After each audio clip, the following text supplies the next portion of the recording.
பேதுரு எழுதிய முதல் திருமுகம். அதிகாரம் 1.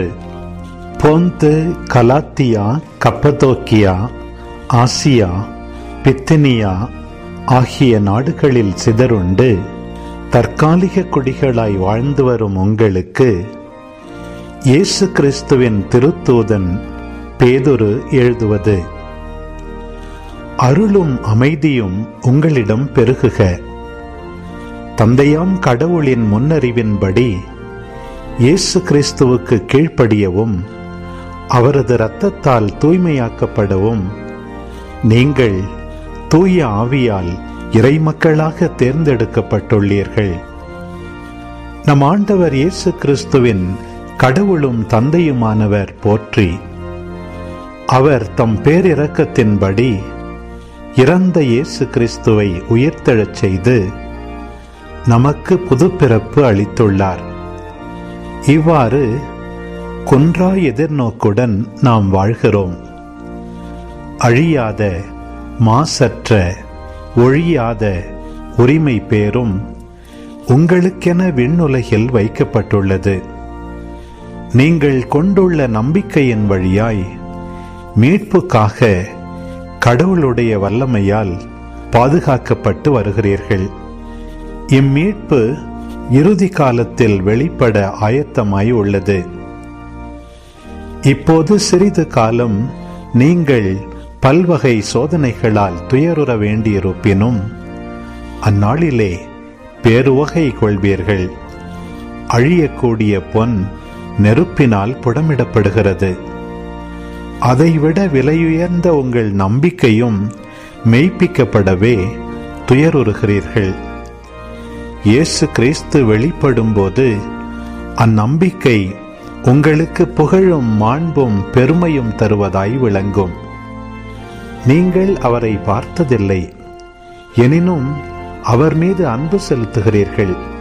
இப்பொழுதும் நீங்கள் அவரை கண்டதில்லை, எனினும் நம்பிக்கை கொண்டு சொல்லொன்னா ஒப்பற்ற மகிழ்ச்சி அடைந்து பேருவகை கொள்கிறீர்கள். இவ்வாறு உங்கள் நம்பிக்கையின் குறிக்கோளான ஆன்ம மீட்பையும் பெறுகிறீர்கள். உங்களுக்கென்றிருந்த அருளை பற்றித்தான் இறைவாக்கினர் இறைவாக்குரைத்தனர். இந்த மீட்பை குறித்து துருவி துருவி ஆய்ந்தனர். தங்களுக்குள் இருந்த கிறிஸ்துவின் ஆவி கிறிஸ்து பட வேண்டிய துன்பங்களையும் அவற்றுக்கு பின் அடைய வேண்டிய மாட்சியையும் முன்னறிவித்த போது ஆவியால் குறிப்பிடப்பட்ட காலமும் சூழ்நிலையும் எவையென்று ஆராய்ந்தனர். அவர்களது பணி தங்கள் பொருட்டல்ல, உங்கள் பொருட்டே என்பது அவர்களுக்கு வெளிப்படுத்தப்பட்டது. விண்ணினின்று அனுப்பப்பட்ட தூய ஆவியால் உங்களுக்கு நற்செய்தி அறிவித்தவர்கள் அவர்கள் முன்னறிவித்தவற்றை இப்போது உங்களுக்கு தெரிவித்திருக்கிறார்கள். இவற்றை அறிந்து கொள்ள வானதூதர்களும் ஆவலோடு இருந்தார்கள். ஆகவே உங்கள் மனம் செயலாற்ற தயாராயிருக்கட்டும். அறிவு தெளிவுடையவர்களாயிருங்கள். இயேசு கிறிஸ்து வெளிப்படும் பொழுது உங்களுக்கு அளிக்கப்படும் அருளை முழுமையாக எதிர்நோக்கி இருங்கள். முன்னர் அறியாமையில் இருந்தபோது இச்சைகளுக்கு செய்ய நடந்தது போல அன்றி கீழ்ப்படிதலுள்ள மக்களாயிருங்கள். உங்களை அழைத்தவர் தூய்மையுள்ளவராயிருப்பது போல நீங்களும் உங்கள் நடத்தையிலெல்லாம் தூய்மையுள்ளவர்களாயிருங்கள். நீங்கள் தூயவராயிருங்கள், ஏனெனில் நான் தூயவன் என மறைநூலில் எழுதப்பட்டிருக்கிறது. நீங்கள் தந்தையே என அழைத்து மன்றாடுபவர் ஆளை பார்த்தல்ல, அவரவர் செயல்களின்படியே தீர்ப்பு வழங்குகிறார். ஆகையால் இவ்வுலகில் நீங்கள் அந்நியராய் வாழும் காலமெல்லாம் அவருக்கு அஞ்சி வாழுங்கள். உங்கள் மூதாதையரிடமிருந்து வழி வழியாய் வந்த வீணான நடத்தையினின்று உங்களை விடுவிக்க கொடுக்கப்பட்ட விலை என்னவென்று உங்களுக்கு தெரியும். அது பொன்னும் வெள்ளியும் போன்று அழிவுக்குட்பட்டது அல்ல. மாறாக மாசுமறுவற்ற ஆட்டுக்குட்டியை போன்ற கிறிஸ்துவின் உயர்மதிப்புள்ள இரத்தமாகும்.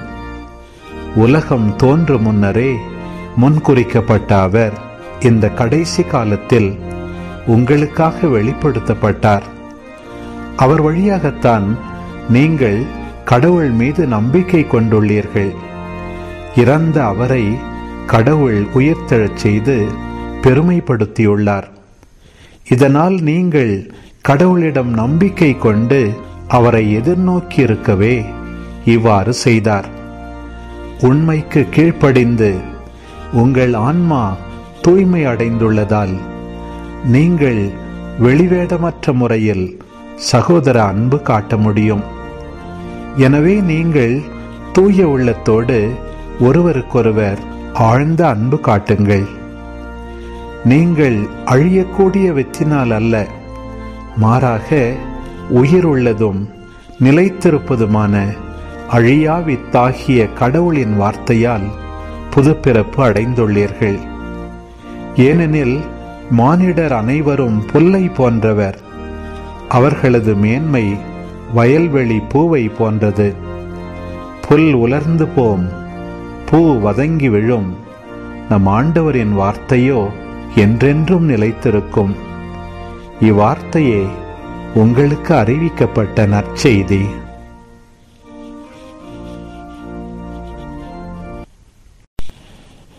பேதுரு எழுதிய முதல் திருமுகம்.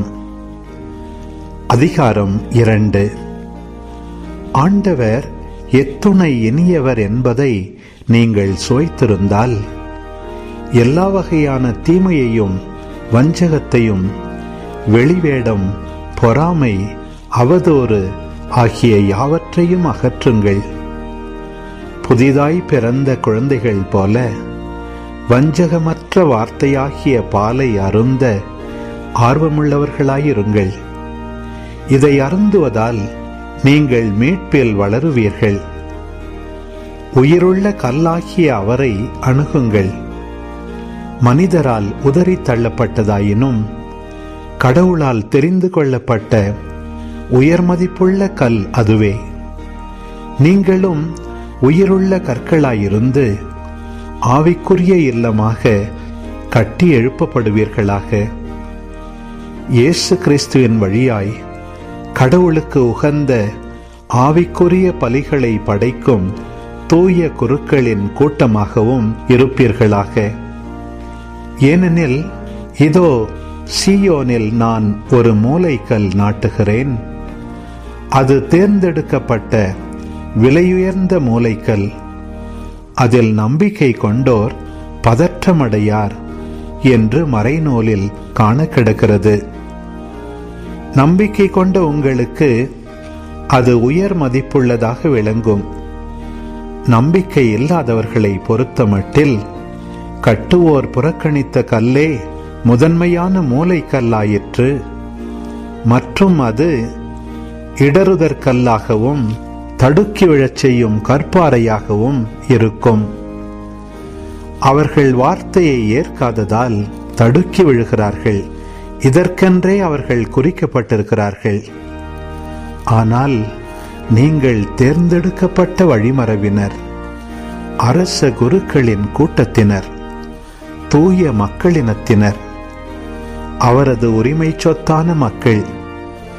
எனவே உங்களை இருளினின்று தமது வியத்தகு ஒளிக்கு அழைத்துள்ளவரின் மேன்மைமிக்க செயல்களை அறிவிப்பது உங்கள் பணி. முன்பு நீங்கள் ஒரு மக்களினமாயிருக்கவில்லை, இப்பொழுது கடவுளுடைய மக்களாக இருக்கிறீர்கள். முன்பு இரக்கம் பெறாதவர்களாயிருந்தீர்கள், இப்பொழுதோ இரக்கம் பெற்றுள்ளீர்கள். அன்பிற்குரியவர்களே, நீங்கள் அந்நியரும் தற்கால குடிகளுமாயிருப்பதால் ஆன்மாவை எதிர்த்து போர் புரியும் ஊனியல்பின் இச்சைகளை விட்டுவிடும்படி உங்களை வேண்டிக் கொள்கிறேன். பிற இனத்தினர் நடுவில் நன்னடத்தை உடையவராயிருங்கள்.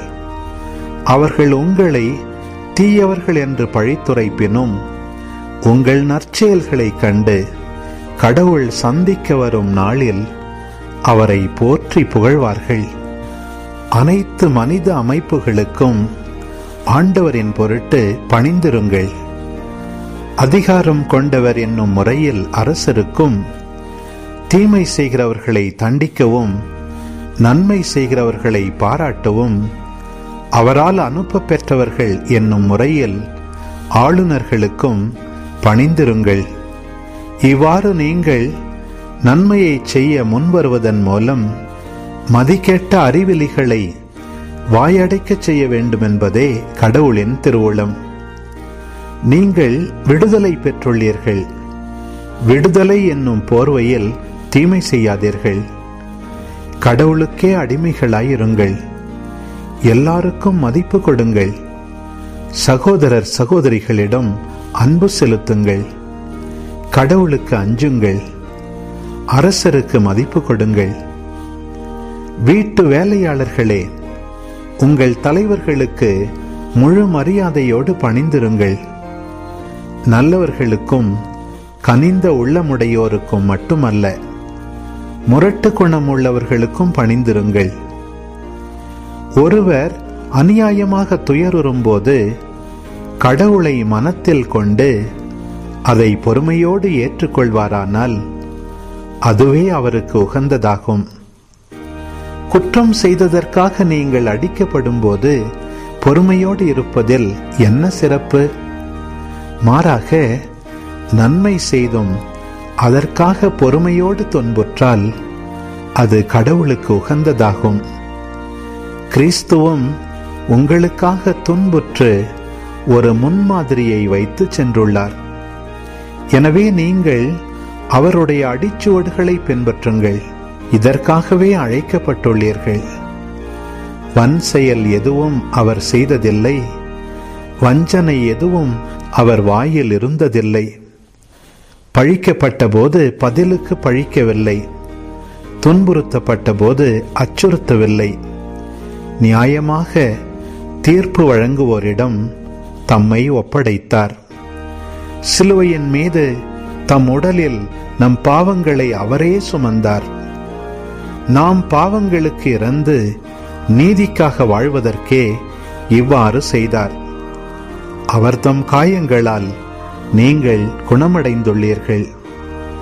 நீங்கள் வழி தவறி அலையும் ஆடுகளைப் போல இருந்தீர்கள். ஆனால் இப்பொழுது உங்கள் ஆன்மாக்களின் ஆயரும் கண்காணிப்பாளருமாயிருப்பவரிடம் திரும்பி வந்திருக்கிறீர்கள். கொலோசையருக்கு எழுதிய திருமுகம், அதிகாரம் 3. நீங்கள் கிறிஸ்துவோடு உயிர் பெற்று எழுந்தவர்களானால் மேலுலகு சார்ந்தவற்றை நாடுங்கள்.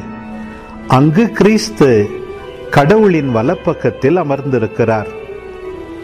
இவ்வுலகு சார்ந்தவை பற்றியல்ல, மேலுலகு சார்ந்தவை பற்றியே எண்ணுங்கள்.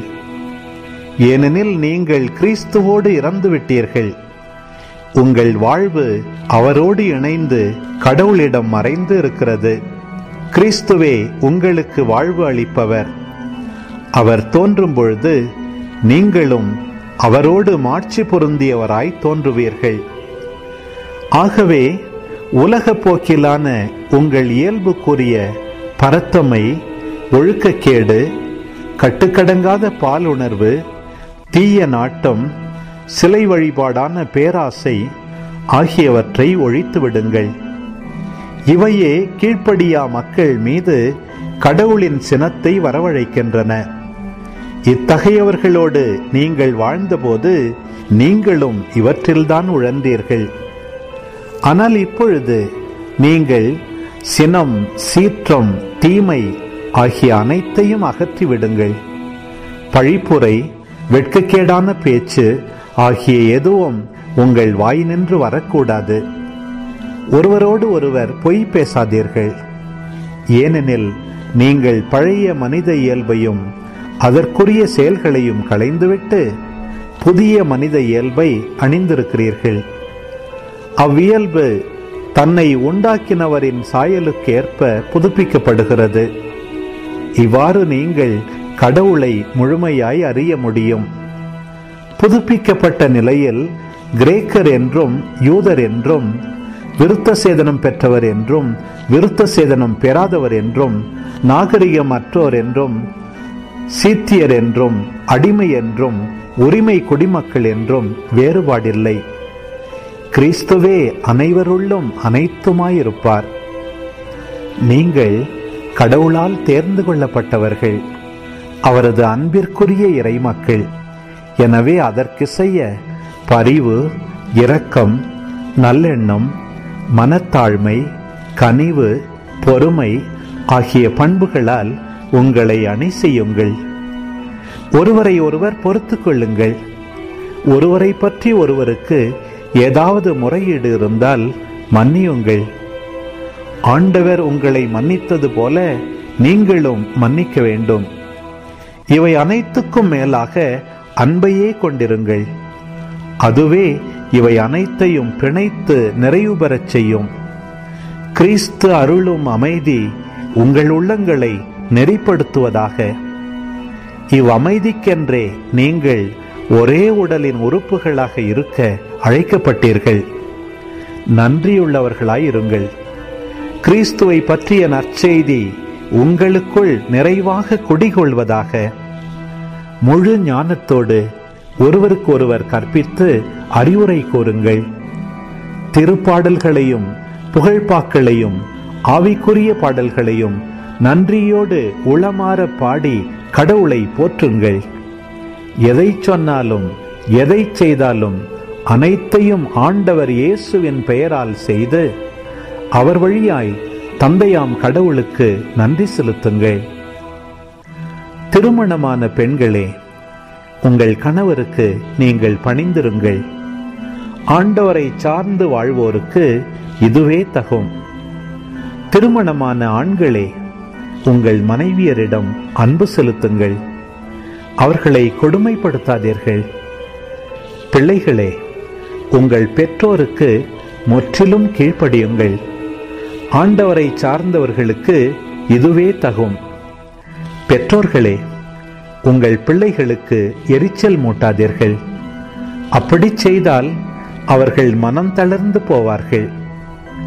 அடிமைகளே, இவ்வுலகில் உள்ள உங்கள் தலைவர்களுக்கு முற்றிலும் கீழ்ப்படியுங்கள். மனிதர்களுக்கு உகந்தவர்களாகுமாறு வேலை செய்வதாக காட்டிக்கொள்ளாமல் ஆண்டவருக்கு அஞ்சி முழுமனத்தோடு வேலை செய்யுங்கள். நீங்கள் செய்கின்ற அனைத்து வேலைகளையும் மனிதருக்காக அல்ல, ஆண்டவருக்காகவே செய்கிறீர்கள் என உணர்ந்து உளமாறச் செய்யுங்கள். அதற்கு கைமாறாக ஆண்டவர் உங்களுக்கு உரிமை பேறு அருளுவார் என்பது தெரியும் அல்லவா? நீங்கள் உங்கள் ஆண்டவர் கிறிஸ்துவுக்காகவே வேலை செய்யுங்கள். ஏனெனில் ஆள் பார்த்து செயல்படாத கடவுள் நேர்மையற்றவருக்கு அவரது நேர்மையற்ற செயலுக்கேற்ற பயனையே கைமாறாக அளிப்பார். கொலோசையருக்கு எழுதிய திருமுகம், அதிகாரம் 4. தலைவர்களே, உங்கள் அடிமைகளை உங்களுக்கு இணையாக கருதி நேர்மையோடு நடத்துங்கள். உங்களுக்கும் விண்ணகத்தில் ஆண்டவர் ஒருவர் உண்டு என்பதை நினைவிற்கொள்ளுங்கள். தொடர்ந்து இறைவனிடம் வேண்டுங்கள். விழிப்போடும் நன்றி உணர்வோடும் அதில் ஈடுபடுங்கள். நாங்கள் நற்செய்தியை அறிவிப்பதற்கான வாய்ப்பை கடவுள் உருவாக்கி தருமாறு அவரிடம் எங்களுக்காகவும் வேண்டுங்கள். அப்பொழுது கிறிஸ்துவை பற்றிய மறைபொருளை நாங்கள் எடுத்துரைக்க முடியும். இம்மறைபொருளின் பொருட்டே நான் சிறைப்பட்டிருக்கிறேன். நான் பேச வேண்டிய முறையில் பேசி இம்மறைபொருளை வெளிப்படுத்தும் ஆற்றலை பெற எனக்காக வேண்டுங்கள். திருச்சபையை சேராதவர்களிடம் ஞானத்தோடு நடந்து கொள்ளுங்கள். காலத்தை நன்கு பயன்படுத்துங்கள். உங்கள் பேச்சு எப்பொழுதும் இனியதாயும் சுவையுடையதாயும் இருப்பதாக. ஒவ்வொருவருக்கும் தகுந்த மறுமொழி அளிக்க நீங்கள் அறிந்திருக்க வேண்டும். என்னை பற்றிய செய்திகளை எல்லாம் அன்பார்ந்த சகோதரர் திக்கிக்கு உங்களுக்கு தெரிவிப்பார். அவர் ஆண்டவரது பணியில் என் உடன் பணியாளர், நம்பிக்கைக்குரிய திருத்தொண்டர். எங்களை பற்றிய செய்திகளை உங்களுக்கு தெரிவித்து உங்கள் உள்ளங்களை ஊக்குவிக்கவே அவரை உங்களிடம் அனுப்பி வைக்கிறேன். நம்பிக்கைக்குரிய அன்பார்ந்த சகோதரர் ஒனேசிமுவையும் அவரோடு அனுப்பி வைக்கிறேன். அவர் உங்கள் திருச்சபையைச் சேர்ந்தவர். அவர்கள் இங்கு நடப்பவை அனைத்தையும் உங்களுக்கு தெரிவிப்பார்கள். என் உடன் கைதியாயிருக்கும் அரிஸ்தர்க்கு உங்களை வாழ்த்துகிறார். பர்னபாவின் ஒன்றுவிட்ட சகோதரர் மார்க்கும் உங்களுக்கு வாழ்த்து கூறுகிறார். இவருக்கு நீங்கள் செய்ய வேண்டியவை பற்றி ஏற்கனவே அறிவுறுத்தியுள்ளோம். இவர் உங்களிடம் வந்தால் வரவேற்பு அளியுங்கள். யுஸ்து என்னும் இயேசுவும் உங்களை வாழ்த்துகிறார். விருத்த சேதனம் பெற்றவர்களுள் இவர்கள் மட்டுமே இறை ஆட்சிக்காக என்னுடன் உழைப்பவர்கள். இவர்கள் எனக்கு ஆறுதலாயிருந்து வருகிறார்கள். கிறிஸ்து இயேசுவின் பணியாளரும் உங்கள் திருச்சபையைச் சேர்ந்தவருமான எப்பப்பிரா உங்களை வாழ்த்துகிறார். எல்லா சூழ்நிலைகளிலும் கடவுளின் திருவுளத்தை முழுமையாக நிறைவேற்றுவதில் நீங்கள் தேர்ச்சி பெற்றவர்களாயும் நிலைத்து நிற்பவர்களாயும் இருக்க வேண்டுமென இவர் எப்போதும் உங்களுக்காக இறைவனிடம் வருந்தி வேண்டி வருகிறார். இவர் உங்களுக்காகவும் லவோதிக்கேயா எராப்பொலி நகரத்தைச் சேர்ந்தவர்களுக்காகவும் கடுமையாக உழைக்கிறார் என்பதற்கு நான் சாட்சி. அன்பார்ந்த மருத்துவர் லூக்காவும் தேமாவும் உங்களை வாழ்த்துகின்றனர். லவோதிக்கேயாவில் உள்ள சகோதரர் சகோதரிகளுக்கும் நிம்பாவுக்கும் அச்சகோதரி வீட்டில் கூடும் திருச்சபைக்கும் வாழ்த்து கூறுங்கள். இத்திருமுகத்தை நீங்கள் வாசித்த பின்பு லவோதிக்கேயா திருச்சபையிலும் வாசிக்க ஏற்பாடு செய்யுங்கள். அவ்வாறே லவோதிக்கேயா திருச்சபையிலிருந்து வரும் திருமுகத்தையும் நீங்களும் வாசியுங்கள். ஆண்டவரது பணியில் தாம் பெற்றுள்ள திருத்தொண்டை நிறைவேற்றி முடிக்க கவனமாயிருக்குமாறு அர்க்கிப்பிடம் சொல்லுங்கள். பவுலாகிய நான் இவ்வாழ்த்தை என் கைப்பட எழுதுகிறேன். சிறைப்பட்டிருக்கும் என்னை நினைத்துக் கொள்ளுங்கள். இறை அருள் உங்களோடு இருப்பதாக. நீதிமொழிகள் அதிகாரம் 30. மாசாவை சார்ந்த யாக்கேயின் மகன் ஆகோரின் மொழிகள். அவர் ஈத்தியேல் ஊக்கால் என்பவர்களுக்கு கூறிய வாக்கு. மாந்தருள் மதிகேடன் நான், மனிதருக்குரிய அறிவாற்றல் எனக்கில்லை. ஞானத்தை நான் கற்றுணரவில்லை. கடவுளை பற்றிய அறிவு எனக்கில்லை. வானத்திற்கு ஏறிச் சென்று மீண்டவர் யார்? தம் கைப்பிடிக்குள் காற்றை ஒருங்கே கொணர்ந்தவர் யார்? கடல்களை மேலாடையில் அடக்கி வைத்தவர் யார்? மண்ணுலகின் எல்லைகளை குறித்தவர் யார்? அவர் பெயர் என்ன? அவருடைய மகன் பெயர் என்ன? நீதான் எல்லாவற்றையும் அறிந்தவனாயிற்றே. கடவுளின் ஒவ்வொரு வாக்கும் பரிசோதிக்கப்பட்டு நம்பத்தக்கதாய் விளங்குகிறது. தம்மை அடைக்கலமாக கொண்டவர்களுக்கு அவர் கேடயமாயிருக்கிறார். அவருடைய வார்த்தைகளோடு ஒன்றையும் கூட்டாதே. கூட்டினால் நீ பொய்யனாவாய். அவர் உன்னை கடிந்து கொள்வார். வரம் 2 உம்மிடம் கேட்கிறேன், மறுக்காதீர். நான் சாவதற்குள் அவற்றை எனக்கு அளித்தருளும். வஞ்சனையும் பொய்யும் என்னை விட்டு அகலச் செய்யும்.